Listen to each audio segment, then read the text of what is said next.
परम सुखदं केवलं ज्ञानमूर्ति द्वन्द्वातीतं गगनसदृशं तत्त्वमसादि लक्ष्यम् एकं नित्यं विमलमचलं सर्वादिभूतं भावातीतं त्रिगुणरहितं सद्गुरुवे नमः नमामि।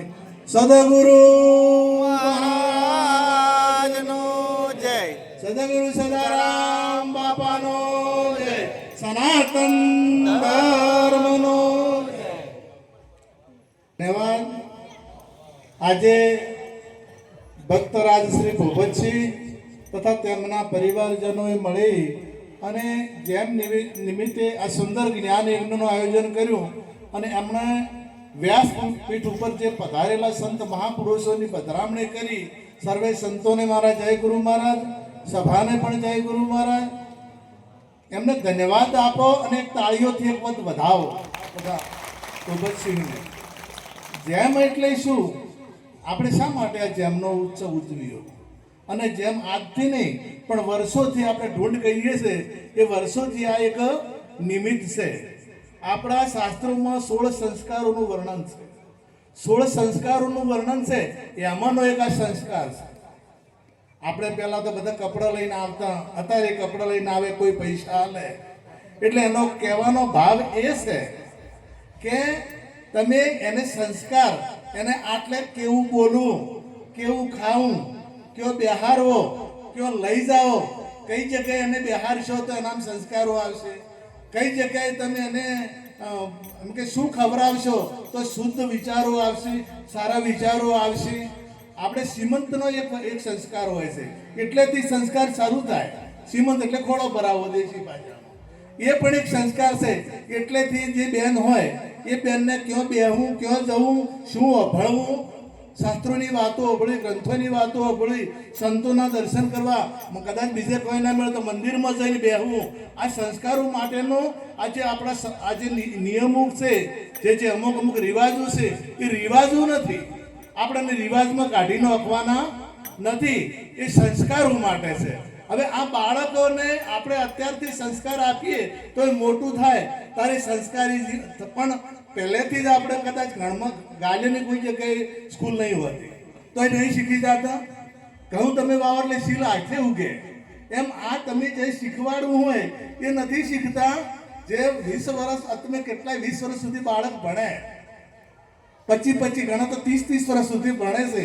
એટલા ભણે, એટલા શાસ્ત્રો વચ્ચે, એટલા ગ્રંથો વચ્ચે, એમાં વેદનું આવે છે, એમાં ગ્રંથોનું ભણવાનું પણ આવે છે. એરુંય નહીં ઉતરતું અને પછી મોટો ઓફિસર થાય ને એટલે લોચ લેવાનું એને આવડે, એને લોચ લેવાનું આવડે, કંભોડ કરવાનું આવડે. આ કંભોડું કોણ કરે છે? ભણેલા કરે કે પણ આપણે આ ખેડૂતે ફાળીએ વાળે કોઈ દાડો કોઈ કંભોડ કર્યું? એ કદી કોઈ કંપોડ ના કરે, કારણ કે જે શિક્ષણ સાથે સંસ્કારો હતા નથી. અને એ બાળકને મા બાપ મોહમાં એટલું અંધ થઈ જાય છે એટલે એને સાચું કહેતું નથી. લાડમાં અવળા ધંધો કરતો શીખી ગયો. એક બાળક હતો, મોટો છો, અને એને મોટો પુરુષ હતો, અને એને સજા થઈ. કેવી સજા થઈ? ફોશીની સજા થઈ. એટલે છેલ્લે પૂછવામાં આવે ને કે ભાઈ તારી છેલ્લી અપેક્ષા શું છે, તારી છેલ્લી ઈચ્છા શું છે? એટલે એને કીધું કે મારી માન મળવું છે. બોલાવો તાર ધન્યવાદ. અને મા અભરી છે એટલે કેટલો બધો મા સાથે પ્રેમ હશે. એટલે માને બોલાવી સામે ઊભા રાખ્યા. એટલે કે મારી માને મારે ભેટવું છે.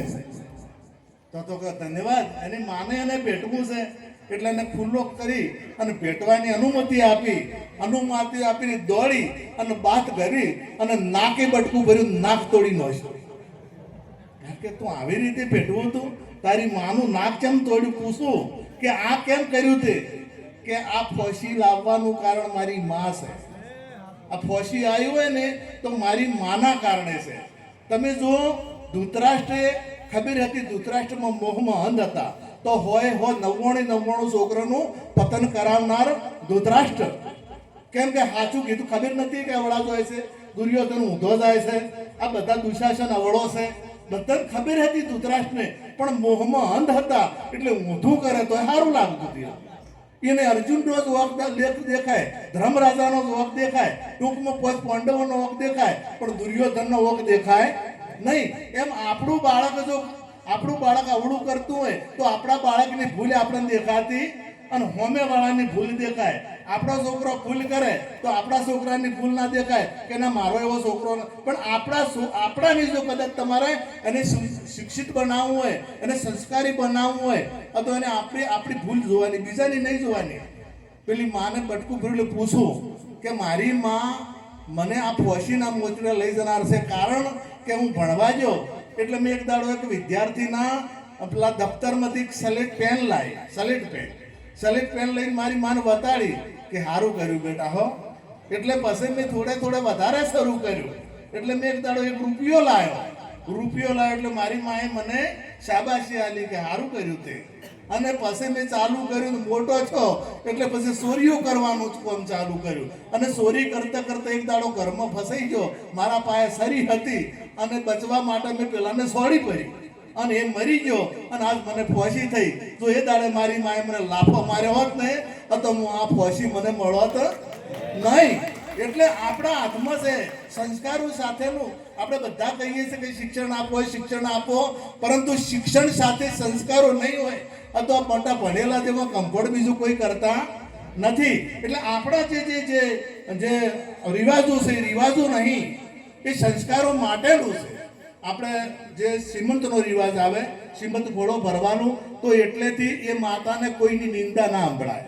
કોઈ ખોટી વાત કરતું હોય તો એટલેથી એને સંભળાય નહીં, એને એટલેથી ખરાબ ખવરાય નહીં, એટલેથી એને ખરાબ જગ્યાએ જવરાય નહીં. એટલેથી શરૂઆત થાય છે અને એટલેથી સંતોની વાત ઓપળવી પડે, સારા ગ્રંથોની વાત ઓપળવી પડે. અને એ હોય તો એ સંસ્કારો બાળકમાં આવે. તમે જો એક ટૂંકી વાત કરીને પૂરું કરું, અર્ણાક્ષિપુના ઘેર પ્રહલાદનો જન્મ થયો. હવે અર્ણાક્ષિપુ તો રાક્ષસ હતો, તો રાક્ષસના ઘેર જન્મ મહાન ભક્તનો પ્રહલાદનો જન્મ થયો. રાક્ષસના ઘેર આવો ભક્ત પાકે એટલે જેવી તેવી બાબત કહેવાય નહીં. પણ એના મૂળમાં એની માં કયાદુ વિષ્ણુ ભક્ત હતી. જે પ્રહલાદની માં કયાદુ વિષ્ણુ ભક્ત હતી.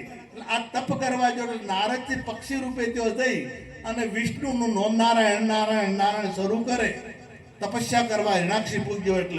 એટલે પેલાનું નામ ભગવાનનું નામ વપરાય એટલે તો ઊભો થઈ અને બીજી જગ્યાએ જાય.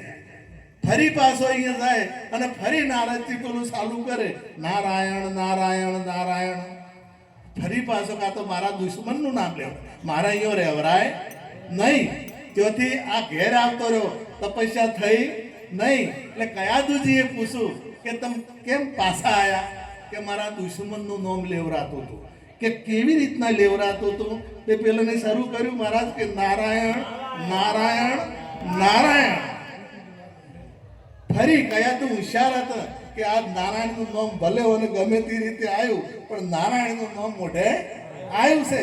આ તો લાવો ફેર એને કે પણ કઈ રીતના તમે બીજી જગ્યાએ જાવ હતું? એટલે બીજી જગ્યાએ જોતો હોય કે અહીંયા બોલાતું હતું, કે કઈ રીતના બોલાતું હતું? ફરી એ દોહરાયું કે નારાયણ. અને 108 વખત બોલાયું. 108 વખત બોલાયું અને 108 વખત બોલાયું. અને એ દિવસે પ્રહલાદજીનો ગર્ભ ધારણ થયો અને 108 વખત પ્રહલાદજીનો નારાયણનું નામ લીધું હતું. તો પ્રહલાદ મહાન ભક્ત થયા. એક વિચાર કરો કે પવિત્ર રાક્ષસ હતો, પણ એ દિવસે પરમાત્માનું નામ આવ્યું અને કયાદુ તો પવિત્ર હતા એટલે મહાન ભક્ત પ્રહલાદનું એ પ્રાગટ્ય થયું. અને પ્રહલાદ અને હોમે જો કદાચ વિરોધી હોય ના લાગે. પાછું એક ટૂંકી જ વાત એમાં પ્રહલાદજીને જ્યારે ભણવા મળ્યા એટલે સંડામરક 2 ઋષિઓ હતા.